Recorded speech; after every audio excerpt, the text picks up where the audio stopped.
Dear students, welcome to our YouTube channel Vidya for Success. In this video, let us study regarding the characteristic features of the second phylum in animal kingdom, that is Coelenterata. Yes, we have discussed the characteristic feature of the first animal phylum, that is Porifera.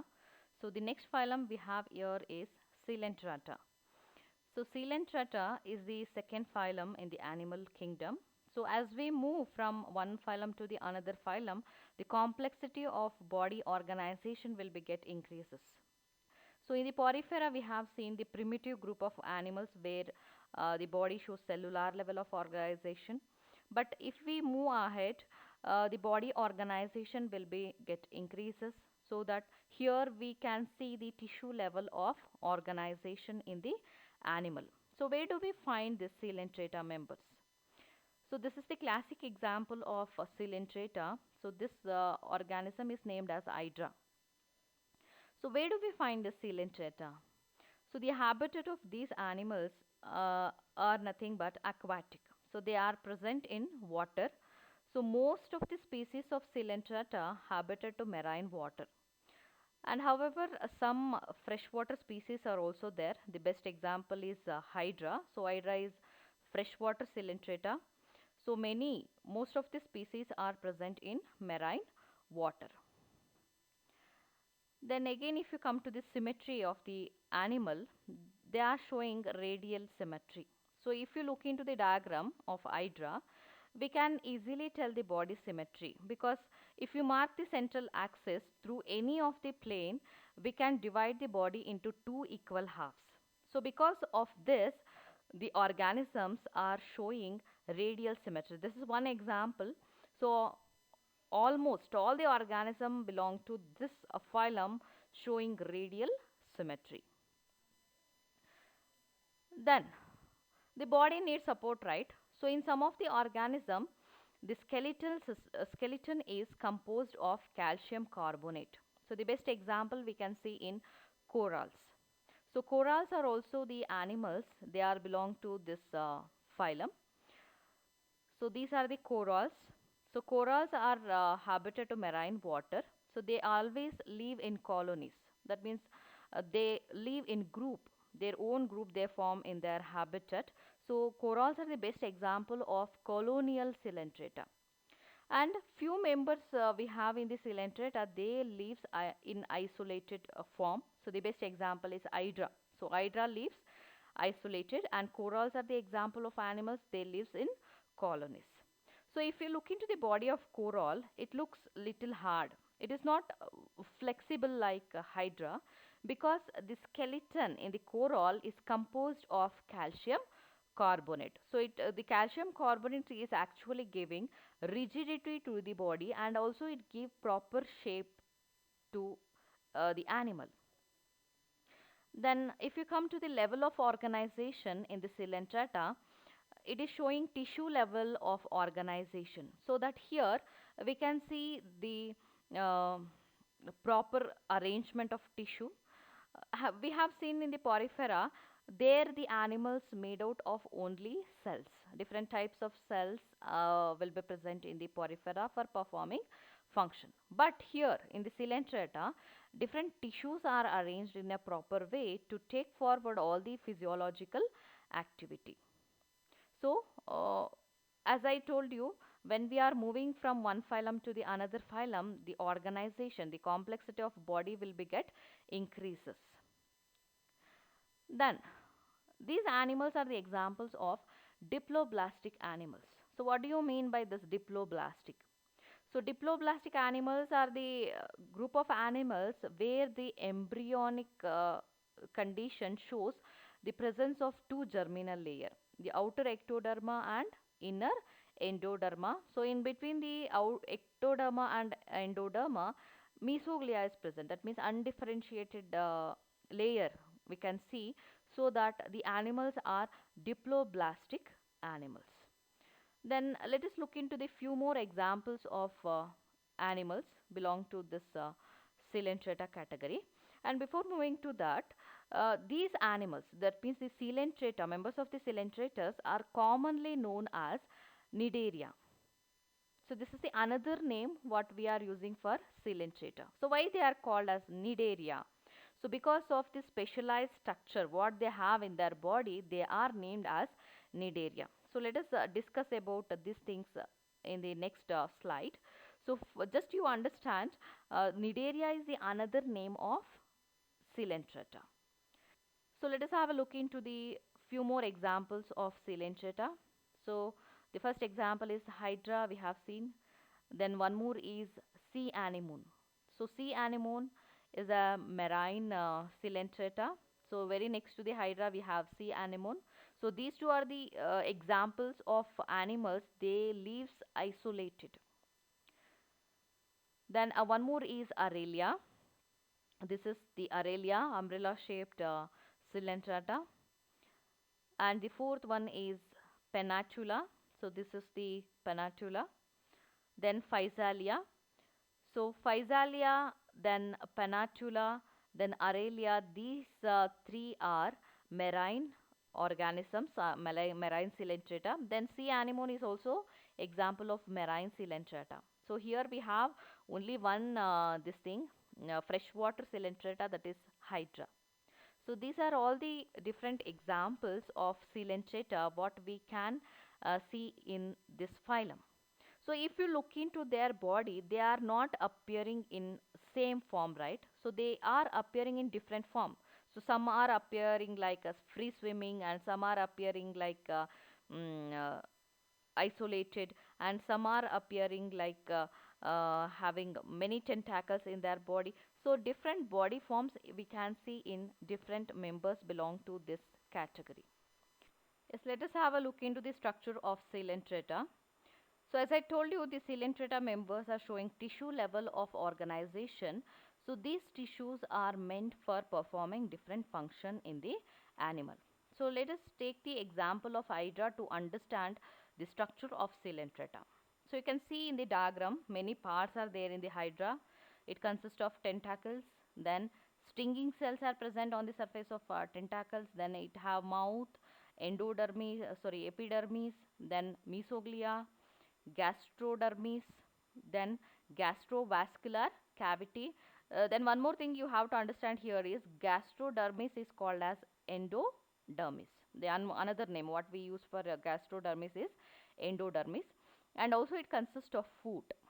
So these are the different parts what we can see here in the Hydra. So let us understand one by one what are the functions of each and every part in the Hydra. So the outer ectoderm and inner endoderm is present in the Hydra. So outer ectoderm is one tissue layer, and next to that we have inner endoderm. So you can clearly notice those two layers in the diagram. So in between the two layers there is a empty this thing space is present, that is named as a mesoglea, because there is no differentiation of cells here, there is no proper cells. So because of that, that particular region between the epidermis and endodermis is named as mesoglea. So because of this only we are calling animal as a diploblastic animal. So you can remember that, right? So when we are calling the animal as a diploblastic, so when the embryo consists of two tissue layer, that means outer ectoderm and inner endoderm, and in between those two layer mesoglea will be present, that kind of animals are named as diploblastic animal. So Coelenterata is a diploblastic animal where we can see ectoderm, endoderm and middle mesoglea. Then endoderm lines the gastrovascular cavity. So as I told, endoderm here we are calling as gastrodermis because it lines the gastrovascular cavity. So the central cavity what we can see in the hydra body is called as gastrovascular cavity. So this gastrovascular cavity lined by endodermis. So because the endodermis lines this cavity, the endodermis is called as gastrodermis. Then what is the function of this gastrovascular cavity? So gastrovascular cavity is there for digestion of food material, because here we can't see any organ, special organ for the digestion of food. So that whatever the digestion is takes place in the organism, that takes place in the cavity region itself. So that the central cavity region involved in the digestion of food material, that is named as gastrovascular cavity. So there are two types of digestion we can see in the hydra. One is intracellular digestion and another one is extracellular digestion. What do you mean by this? Why we are calling hydra consists of two different types of digestion here? So when the digestion taking place in the gastrovascular cavity, in the cavity region, that kind of digestion is called as extracellular digestion. That means it is not taking place within the cell. So outside the cell, in the cavity region, the digestion is taking place, so that it is called as extracellular digestion. When any specialized cells in the endodermis region, they helps in the digestion of food, that kind of digestion is called as intracellular digestion. That means within the cell, specialized cells, the digestion of food takes place. So that there are two types of digestion can be seen in the hydra. One is intracellular as well as extracellular digestion. So this you have to remember here. Then these are acoelomates. So why we are calling acoelomates here? Because just now we have discussed regarding the cavity region. So even though it consists of a cavity, why we are considering it as a acoelomate? So this is one question, right? Because why we are calling this animal as a acoelomate? Because it does not consist of any gut region. So just you recall the definition of acoelomate. What do you mean by acoelomate? So acoelomates are the animals, they does not consist of cavity between gut wall and body wall. So hydra does not consist of any proper digestive system. Gut is not present, digestive system is not present. It just consists of cavity for the digestion. Clear, right? So there is no gut, there is no gut wall, so that the animal does not consist of coelom. Understood, right? So the animal is known as acoelomates. Then hypostome consists of mouth. So you can see in the anterior region, that means towards the anterior region of the animal, we can see the presence of mouth. So mouth is present at the center of the anterior region, and it is surrounded by hypostome. So hypostomes are some kinds of cells, they are present around the region of mouth. Then they have nidoblast cells on the surface of tentacles. So tentacles you can see here around the mouth region. So these tentacles are performing many functions. So they helps in capturing of prey, because hydra is not showing any kind of movement. That means it does not move from one place to another place. It is static to one place with the help of food. It is attached to the substratum, so that for catching of prey it uses tentacles. So on the surface of tentacles you can see the stinging cells. So these stinging cells are named as nidoblast cells. So these are the specialized cells what we can see on the surface of tentacles. So nidoblast cells actually consist of fluid that is poisonous. So when this animal try to catches the prey, it will inject that fluid into the prey. So the prey will die, and after that it will catch the prey and it will take that prey as a food. So like this, it will satisfy its need in the aquatic habitat. That means it will fulfill its need of food. So for catching the prey, in order to paralyze the prey, it uses the poison fluid present in the special type of cell. Those cells are named as nidoblast cells. So because of these cells, we are calling coelentrates as Cnidaria. Clear, right? So, I told you in the last slide, the common name we use for Coelentrata is Cnidaria. Why we are calling them as Cnidaria? Because of the presence of nidoblast cells. So this is the structure of nidoblast cell. It is actually a stinging cell. So it is having the fluid that is poisonous. When that poisonous fluid is injected into the prey, that that prey will get paralyzed. So this is how this special mechanism can be seen in the members of Coelenterata. Then one more concept you need to understand here is body forms. So not all members of Coelenterata exhibit same kind of body form. So there are two basic type of body forms we can see in different members of Coelenterata. So some of the members they show polyp body and some they show medusa. So what do you mean by polyp? So polyp body appears like this. That means it is cylindrical and it consists of tentacles towards the upper side and they are static to one place. So the structure of polyp appears like this. And some of the members they show medusa body, that means the kind of body form is medusa.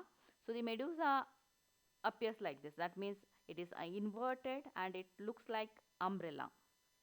So if the Coelenterata members showing the umbrella shaped body, they are called as medusa, and if the Coelenterate they are showing cylindrical and static body, they are called as polyp.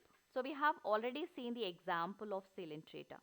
So Hydra is the best example of Coelenterata that is showing polyp body form, and Aurelia, that means the jellyfish. The Aurelia is commonly called as jellyfish, that is showing a medusa body, that means umbrella shaped body. So polyp is nothing but cylindrical body form.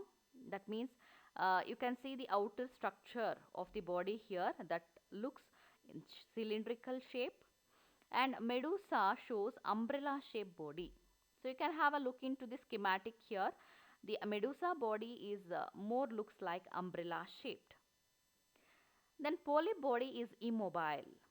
So the polyp body where we can see in the Coelenterata members, those animals are not actually moving from one place to another place. They are static to one region. So we can take the best example of Hydra. So Hydra consists of foot. So because of that foot, the animal is get sticked on to one place. It does not move from one region to another region. So the polyp form of Coelenterata, they are immobile. And medusa are free swimming. So they can easily move from one place to another place easily by swimming in the water. So that the medusa body forms are free swimming type. Then here we can see the mouth and tentacles facing upward. So uh, best example you can understand here is the Hydra. So in the Hydra, mouth and tentacles you have seen they are faced towards the upward region, but in the Medusa and it can be called as upside down polyp. That means if you just invert the polyp, that appears like Medusa. That means it appears like a umbrella shaped, so that the tentacles and mouth both are facing towards the downward region. So the best example we have for polyp is Hydra, and for the medusa we have jellyfish, that means Aurelia is a example. So these two are the basic two body forms we can see in the members of Coelenterate. So some they show polyp type of body and some they show medusa type of body. So this is very important, children, for the point of examination. So you need to study here the characteristic features of polyp body as well as medusa. So that I separately listed the characteristic feature for both the body forms. So you go through this, you practice these characters. This is very useful for you for the point of examination. How do the members of Coelenterata reproduces? So reproduction in the Coelenterata members takes place by two different methods. One is asexual reproduction and another one is sexual reproduction. So commonly asexual reproduction takes place by means of budding. What do you mean by this budding? It can be seen in one of the Coelenterata called as Hydra. It is the best example what we can notice this kind of asexual reproduction. So when the Hydra get matures, it form a lateral outgrowth, small outgrowth. That outgrowth exactly looks like a parental body. So that is what named as bud. So this bud initially get attached with the parental body itself, but later when it matures, when it develops little, it will get detached from the parental body and again it develops into a new and individual hydra. So this kind of reproduction is called as budding. Because the buds are asexual parts of the body, that means the vegetative part of the body, it is called as asexual type of reproduction. So here you can have a look into the budding type of reproduction in the hydra. You can see hydra is a polyp body form where on the surface you can notice the small buds get attached. So this in the future get detached from the parent and develops into a new hydra. Clear? And in some of the members of Coelenterata, both body forms we can see. So what are the two body forms we have noticed in the Coelenterata members? Yes, one is polyp body and another one is medusa. So some species are there in the Coelenterata, they show both forms of body. That means polyp as well as medusa body can be seen in some of the members. But those two body forms alternates with one another. That means polyp forms medusa, again medusa form polyps. So like this, alternatively the organism show these two type of body form. So this is what called as metagenesis or alternation of generation. That means from one form it will form the another form, again from that form it form a previous one. Like this, the cyclic events taking place continuously uh, in its habitat. So this alternation of generation is called as metagenesis. So this is very important concept. Understood? So let us understand how the polyp form medusa and how medusa again form polyp. So this can be seen in one of the coelenterata, that is Obelia. So Obelia is the best example of coelenterata showing metagenesis, that means alternation of generation. So here the same animal showing both the body form, polyp as well as medusa. So let us have a look into the diagram. So this is the cycle, what is showing both the body form in the same animal, in the same Obelia.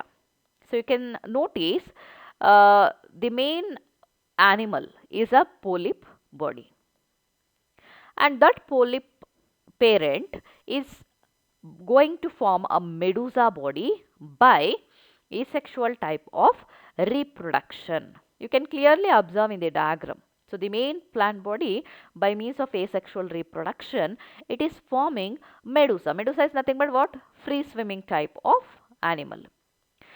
So here, when it forms medusa, medusa produces gametes, that means male and female gamete.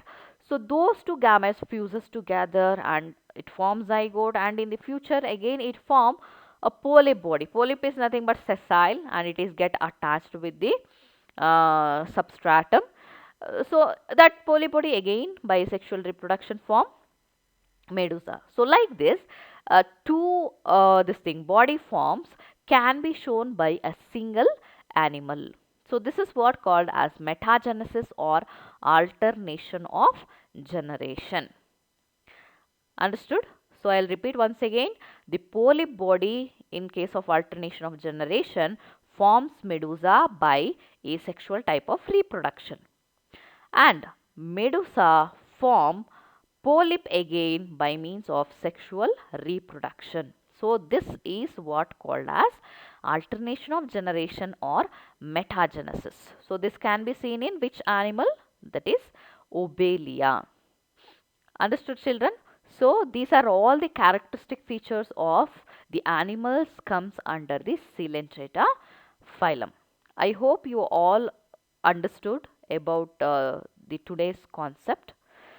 Please go through all these slides and make yourself thorough with all the characteristic features. Thank you.